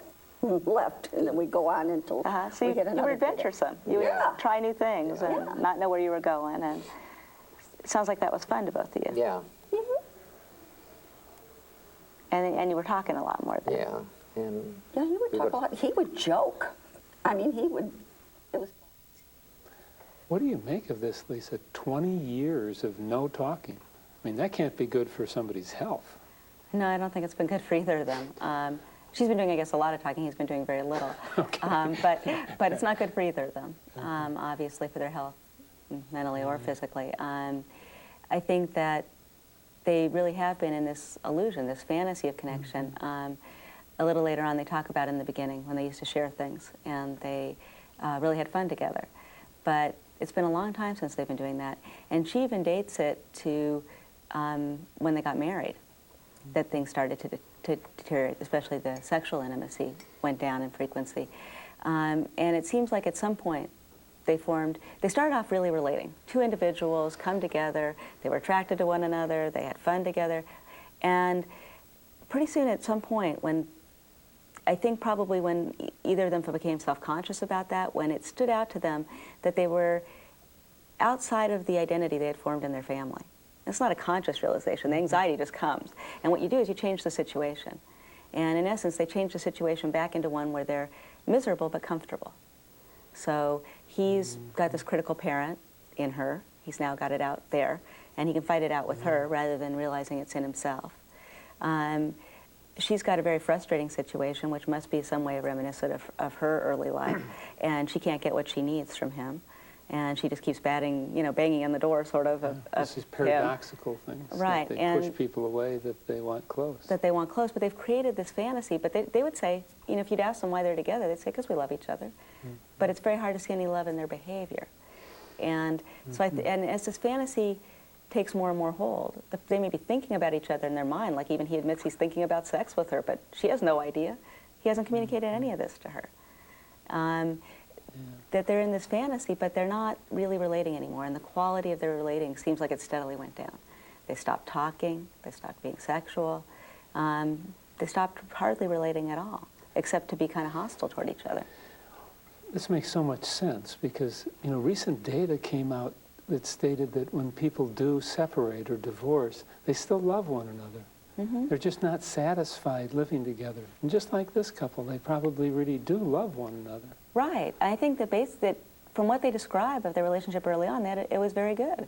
They were having a lot of fun together. There was a lot of companionship there. They were still 2 individuals with companionship. But when they somehow got into a merged identity, they lose that. You stop being attracted. The person becomes like your left arm. You're no more attracted to them than you think no more about them than you do your left arm. And that's the way they act with one another. And sometimes when people separate, it's when they realize, wait, they get some distance from each other. They break the fantasy that they're one person, and then the attraction starts to come back. I think that's the hope for them, is that in facing that they formed this kind of connection, that they could start to get the feelings back that they really did have for one another. You may not be aware of this, but one of the ways that you act is that you really look for gold mines, is what I would call them, things to focus on. And as you were watching this interview, I was watching you.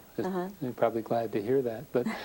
And your face just lit up when you heard them talking about what it was like when they began. And in this next clip, what we're going to do is to see you come back to that a couple of minutes later, in which you pursue that with them, which created a real breakthrough. The whole mood tended to change as a result of that. But it was interesting for me because I saw you pick that up before you actually used it. Responded to it. Yeah, let's watch. Interesting. Okay. With it. Yeah. So you were having fun. We would hold hands. We don't even do that no more.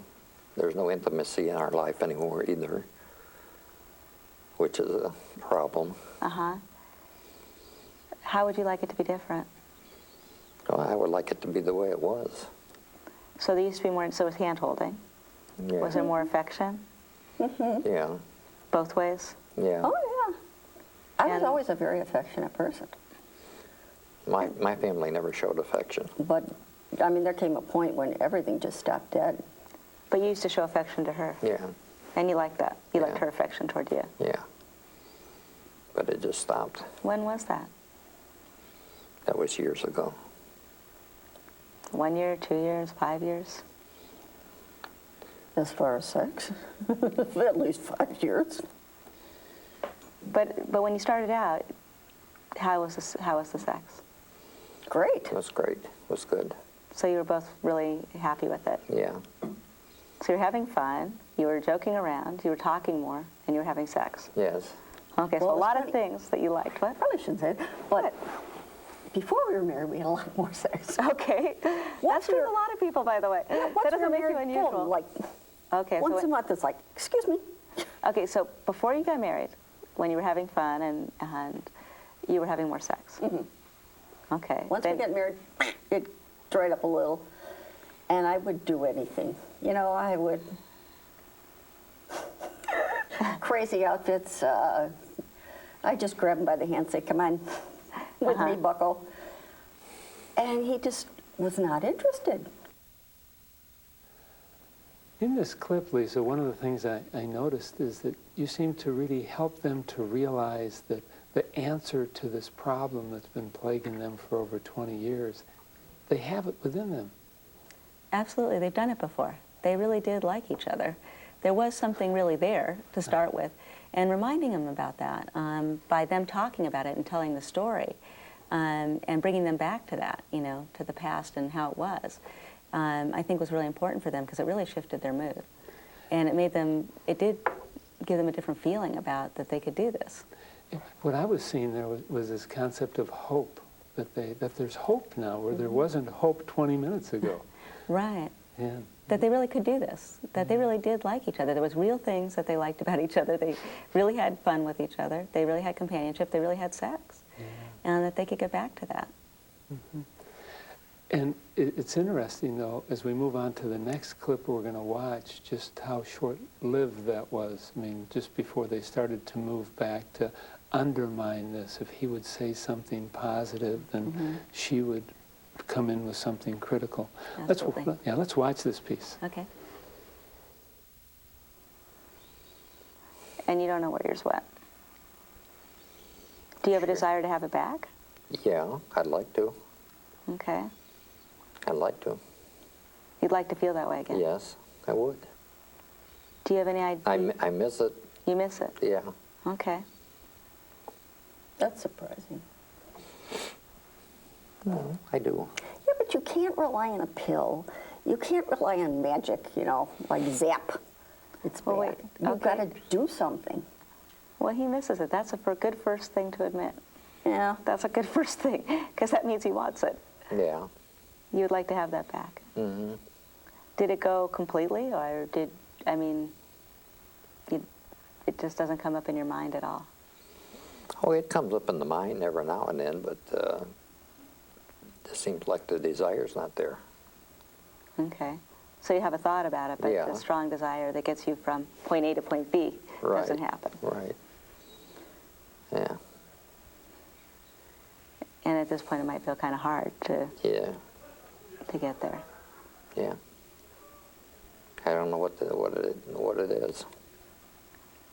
It's frustrating for me. Uh-huh. That's surprising. Because you just usually tell me, shut up and leave me alone. No. They've been doing this pursuer-distancer dance for 20 years, and now he's decided that maybe he's going to come the other way. Mm-hmm. She doesn't look like she's going to have any part of this. Yeah, I think it really is a challenge to her, and it sort of challenges her idea that she's wanted it and he hasn't. First of all, I thought it was pretty touching that he admitted that he wanted it, because that isn't something Yeah. that I'd he love said it. in a long Yeah. time. You know, he said, I'd love it. He'd said, Yeah. I really miss it. And those were really genuine feelings. You could see, you know, it was pretty genuine expression. And then, you know, she's very surprised by that. So first of all, she's surprised. Then we start talking about this. I was asking him, is there any of that still there? Because, you know, is there some of that feeling kindled there? And it's sort of bubbling to the surface a little bit. And that's when she kind of reacts with, well, you can't respect a pill to do it for you, and that sort of thing. And shutting down maybe avenues that would be helpful to them. And certainly shutting down the idea of having sex altogether in some ways. And again, pushing him away. And I thought this was very interesting in terms of their dynamics. I also thought it was something that needed to be confronted, because she says she wants him close, and then she does things to quiet her. She says she wants him to talk, and she quiets him. She wants him close, but then, you know, here she rejects it when he's offering to, or at least offering an opening for potentially being sexual. You know, as a man, I'm looking forward to the future now that these pills are going to be coming out. I have something to look forward to, and now I'm hearing her say it's not the real thing. Is that common? I don't know. I mean, I think that, you know, that the advances and the pills and what's available can really help couples sustain their sexual relationship. And I don't think there's anything wrong. Unlike her, I disagree that it's just magic in a bottle. I mean, he's saying he has desire. That's she's not acknowledging that piece. He's saying he has desire. And she's saying, well, you can't just rely on magic from a pill. Well, he doesn't want to just rely on a pill. He's saying he wants it, so the desire's there. The pill's just to help make it happen. But that's not how she's seeing it. And I think it's more her fear speaking. I think that a woman who is really wanting sex from her husband would be happy to have the assistance of that as he would. Whatever it would take. Whatever it would take, you know, it's just something, the decision that might be helpful to both, getting what both of them want. But I think it's real indicative of the fact that on one level she really doesn't want that. And I think just by your comments now, it's pretty easy to see that the next clip that we're going to show, you shifted a little bit. You shifted your focus in the therapy to work a little bit more with her. Let's watch this. Okay. Oh, I'm open. Yeah, but through my head it's screaming, why is it up to me? Everything has always been up to me. Okay, but let's think about what's in your best interest. Because you say you want more sex. And that for a long time you've wanted more sex. So you got to think about how could you, if that's your goal. But then once again, everything is, I have to do it. He doesn't do. Wait. Let me point out one thing. You don't have to do anything. You could not respond to that. He's sort of given you a little bit of a opening. You could decide not to take it, or you could decide to take it. You don't have to do anything. There's not a right or wrong answer I would like here. him to, you know, try you want him to put on the initiating outfit? something, you know. So are you having a lot of empathy right now with the husband? Well, I'm seeing him as having been made himself vulnerable a little bit to her, which he doesn't do very often, and exactly expressing something he really does want. But you've sort of done the same thing, and you're getting the same response back from her. Oh, absolutely. It's very hard for her, I think, to, you know, she hears his openings as attacks, and she responds by attacking back. And I think, you know, she wants to stick with this role of I want it and he doesn't. And she's going to fight for that. instead of seeing that if she could drop that and actually have what she says she wants. And I think a lot of times people don't want what they really say they want in their behavior. And that's what I'm trying to point out to her. And yes, I'm getting met with frustration because she doesn't want to hear it from me either. But because what I'm asking her to do, in essence, is to make herself a little bit more vulnerable by, again, reaching out herself. And I think that's part of what she's resisting. And in the next piece, we're going to see you move on to getting at maybe the root of this, her fears. And let's watch how you begin to look at that with her. The thing, one interesting dynamic that I observe between you is he starts to reach out a little bit, because he put a little bit of an opening out there about sex. But you take it as an attack, like that means you have to do all this. But it's an opportunity if your real goal is to get closer, and especially to get closer sexually. It's like this little opening, which there hasn't been that many openings in a long time. There hasn't been any. Right. Okay. There hasn't been any. And you need to decide whether you want to take those openings when they come. It's not a matter of what you have to do, because you don't have to do anything. You could leave it just the way it is. But it doesn't sound like you're happy with just the way it is. I'm not happy the way that it is. This sounds strange, but I'm almost afraid. It doesn't sound strange. I'm not surprised. You've gotten used to it the way it is. It's not that I've gotten used to it. It's just that I've put up with so much trouble from him, from all kinds of different things, that I'm afraid for him to just come in and say, okay, everything's over with, and here I am, and everything is just peaches and cream now, and forget everything that went on. It's like, do I believe him? Don't I believe him? Do I trust him again? I don't know. You really seem to have her rolling right now, asking some good questions. Yeah, she's starting to open up and look at her fears. It's all been about him and how he won't give her what he wants. And what she's having to see now is that she's defended too, and that she's afraid to trust him again, to want things again. She's as shut down from wanting as he is, but she just blames it on. She can blame it on him because he's the one doing the withholding, and she's doing the one who's trying to supposedly get it. But when it comes back her way, then she's faced with having to see that maybe she's afraid too, and maybe she's afraid of making herself vulnerable and wanting things from him again. And so, she's defended. In this next clip, you're going to help her, or at least you're going to attempt to help her with a technique that gets her to talk in the second person. Let's watch how you do that and her response. Okay. Okay. Now I'm going to ask you to do something that feels a little awkward, a little strange. But take those thoughts, those exact ones you just said. Okay. About trusting him, and you might get kicked again. And put them in the second person, like another person was saying them to you. And just see how it would go. What are the thoughts that you have at that time? What's going on in your Well, head? if somebody else was telling me, I'd say, well, go ahead and try. Okay, now I'm not talking about an argument. I'm just talking about, how do the thoughts go? Like, what would you be telling yourself? What are you telling yourself in your mind when he says, well, maybe you could try the opposites again? I could. I don't know. Sometimes beforehand, I would just like him to say, I'm sorry for all the, rough stuff that we've gone through and that he's put me through. Just that little thing. Just, I'm sorry. What happened here, Lisa? It didn't seem like she was going to do the activity. No, I don't think she was ready to. But what I was trying to get at was those thoughts about not trusting. Don't trust him, don't take a chance. You're just going to get hurt. And that defended stance that she has. I wanted to go with it more. What I would like to have done was, by putting it in the second person, what we found happens a lot of times when people do that is they tend to get on a roll with it. So they start with what they're aware of on the surface, and what they get to is much deeper material. Her real bottom line feelings about herself. So that's what I, ultimately would have liked to get to.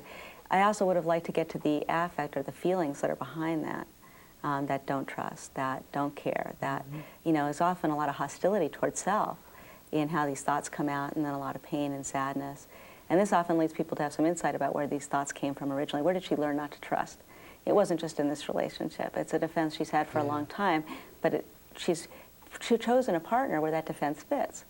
See, she's got justification for being defended and not trusting because look how he's been in the past, or how he is now. He's not, he's cold to her or whatever. So what I was trying to do is help her get some insight about it so that she could maybe change her behaviors that are based on that, because she's living out not trust. She's living out those prescriptions for how to run her life. Don't trust, don't take a chance, you'll just get kicked. So she doesn't reach out or doesn't offer him anything either. And then she doesn't get anything. She doesn't get the things she really wants, closeness from him and sexuality from him. So that's where I was trying to go with it. She wasn't ready to do that yet. And what I try to do towards the end of the session is actually start to educate them more about this and actually ask them to go home and to start to write down some of their negative thoughts. And we talk about it a bit later in the session.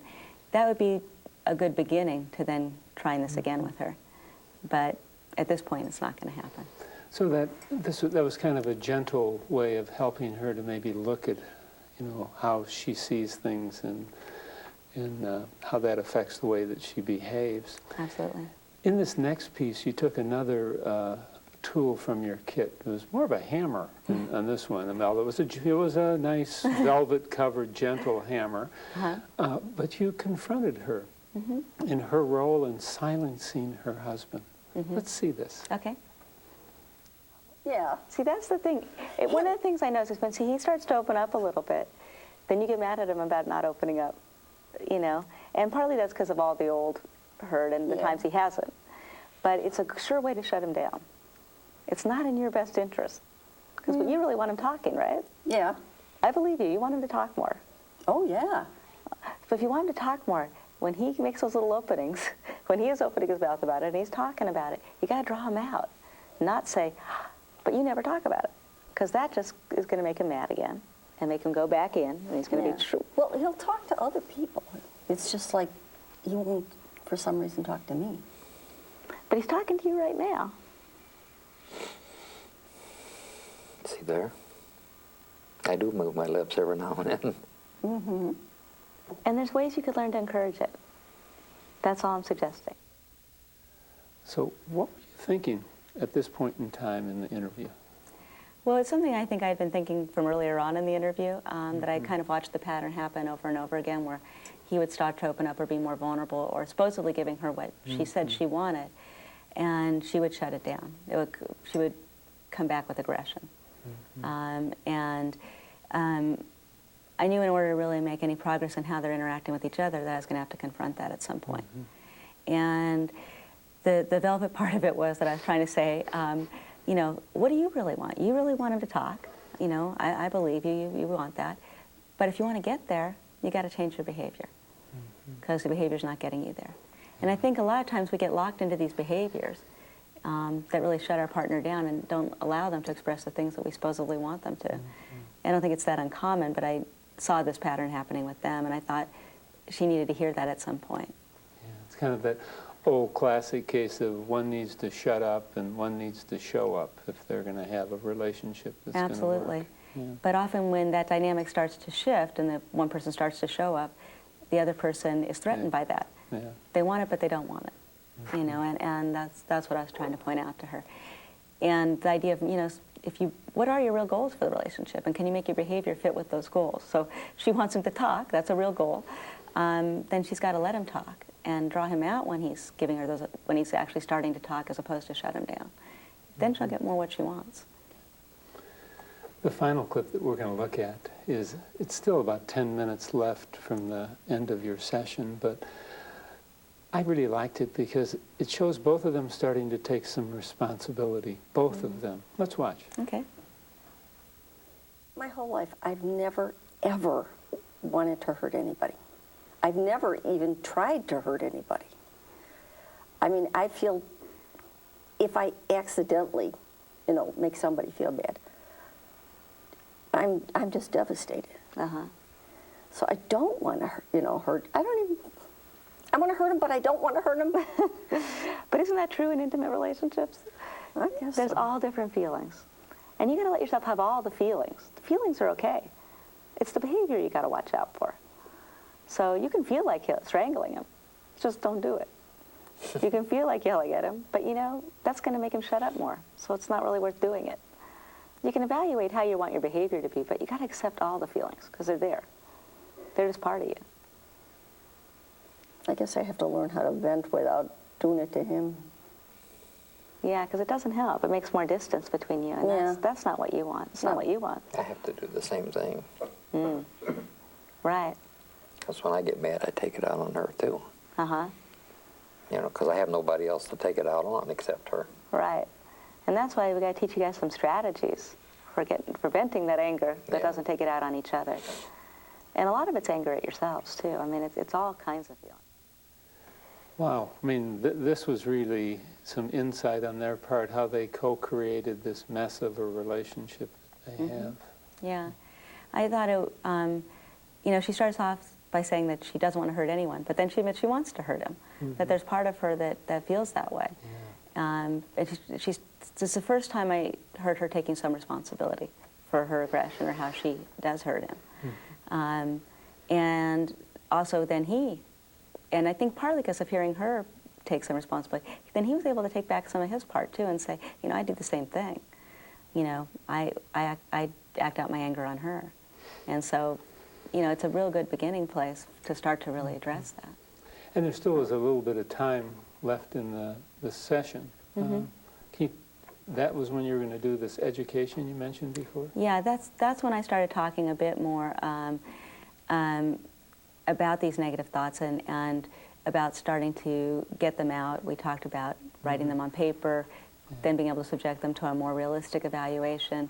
Again, trying to draw out that idea and help them learn to look for the ways they're attacking themselves. First of all, to notice and to maybe get it out in the open so that they can start to deal with it. Because I think that a lot of these negative thoughts are driving a lot of their behavior. Even I think for her, a lot of negative thoughts about him are driving her aggression toward him. And I don't even think that's the way she really feels about him. So to get some perspective on it and then get some more control over their behavior. Any final thoughts you might have as you think back on this whole process that you've gone through? You know, I think it was an interesting beginning point. That's what I would say, that there is a lot more that I'd like to do with them in terms of getting into this material more deeply. But I did feel good about the fact that there was a shift, that they, first of all, that he was even able to open up and admit that he wanted anything from her, and that she was then able to hear that later on and instead of just shut him down, which was her initial response of defending herself. So I felt like there's a lot of optimism and hope for them. And also, partly hearing about the good parts of how their relationship used to be gave them the hope, it gave me the hope that there's really somewhere to go with this. Thanks for sharing your therapeutic journey with them and your ideas about intimacy. It becomes very clear to me just how many behavioral problems and medical problems come from relationship problems. Absolutely. Thanks, Lisa. You're welcome.